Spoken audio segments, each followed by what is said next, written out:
Pharaoh's Tomb. You know, I don't know why, but I used to play this game all the time when I was younger, and I mean much younger. Like, between the ages of 6 and 9. So at that point, the game was pretty much brand new. It was released in 1990 by Apogee Software and developed by MicroFX Software, which essentially was George Broussard, who is more well known as being one of the earliest Apogee designers, as well as the designer of Duke Nukem. Oh, Duke Nukem. Oh, also of note is the fact that the designer of the game, George Broussard, misspelled his own name on his own title screen. What kind of commitment is that? Oh well, at least we know with his later games, he showed such epic commitment to the task at hand, and made sure that the game would never come out if his name was misspelled in there. The game came out post-80s, post-Indiana Jones, and not by far, and it is very, very obvious from the game. You are Nevada Smith, a research assistant to a professor of archaeology at a major university. Nevada Smith. That's unforgivable. You are wanting to be your professor, who, in later games, is revealed to be a Dr. Jones. Haha. But he always seems to leave you behind, who then goes and finds all the things, forgets about you, and takes all the glory, even when you are the one who discovers stuff.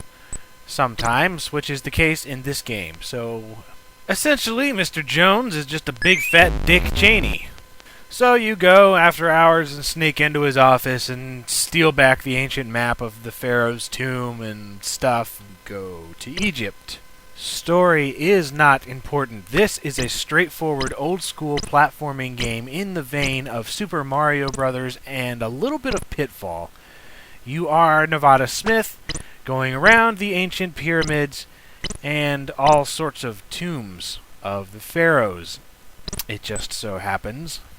It is so straightforward, there should not really be any explanation needed. However, I will. You have a single screen. You have a single screen to explore. There are objects to get to give you points. You have the possibility of 5 lives or men at the bottom of the screen. The goal is to get to the end of the level by finding different keys and avoiding the obstacles along the way, such as heads with stilts, weird skulls, bat-looking things, V's, dots that shoot out of the wall, spikes, dancing flower vases, and most importantly, your own stupidity. And I say that because this game is, upon playing it again, incredibly evil.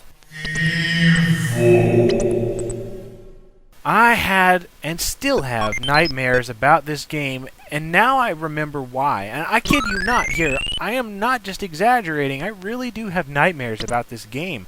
The game is set up in such a way that there are plenty of ways to get trapped and just die. You would have to commit suicide in order to get out of a certain area. Sometimes you'll just be so stupid as to lock yourself in a little place that you can't get out of, or you'll jump somewhere that looks like you're supposed to, and it'll lock you in, or just something mean like that. It's just completely overbearing and mentally draining to a child of any age. On top of all that, the collision detection in this game is notoriously bad. Apparently, I wasn't the only one who always thought this. I was just like, oh, the stupid game! It killed me! It really does. You will be going along, minding your own freaking business, trying to jump around and avoid some freaky-looking thing, and you'll just get nearby, and it will kill you. You'll try to jump over spikes, and they will kill you. You'll touch something without touching it, it will kill you. I don't like that. But that is part of the challenge in a way, and it kind of adds a whole new realm of aggravation that wasn't necessary. On the other hand, the game is actually very, very addicting. I still very much enjoy it. The graphics use the secondary CGA palette of orange, green, black, and, you know, those colors. So it really fits the whole Egyptian theme very well. One of the best uses of CGA colors in their limitations that I've seen. One of the most rewarding aspects of this game are the blocks that you can hit with your head to make coins or points or other things come out of. Sound familiar? Well, that's because it is a blatant ripoff of Mario. The controlling is honestly a lot like Pitfall. You sort of jump and you have this sort of moon gravity effect. If you play Pitfall, you know what I mean. It's not really a fluid jump, but you can feel how the pixels are going to move and you can kind of steer your guy in the air. So, it's interesting. The controls are relatively straightforward. Space is jump most of the time. For some reason, it doesn't always work. And then the whole bottom row of the keyboard is shoot. I guess George was just like, screw it, I can't figure this out, so I'm just going to like make all the keys shoot. Man, screw that. Thankfully, there is a save and restore feature, which is absolutely necessary. Otherwise, you would never make it past probably about level 3 in this game, unless you're just amazing at this. And nobody can be amazing at this because it's impossible.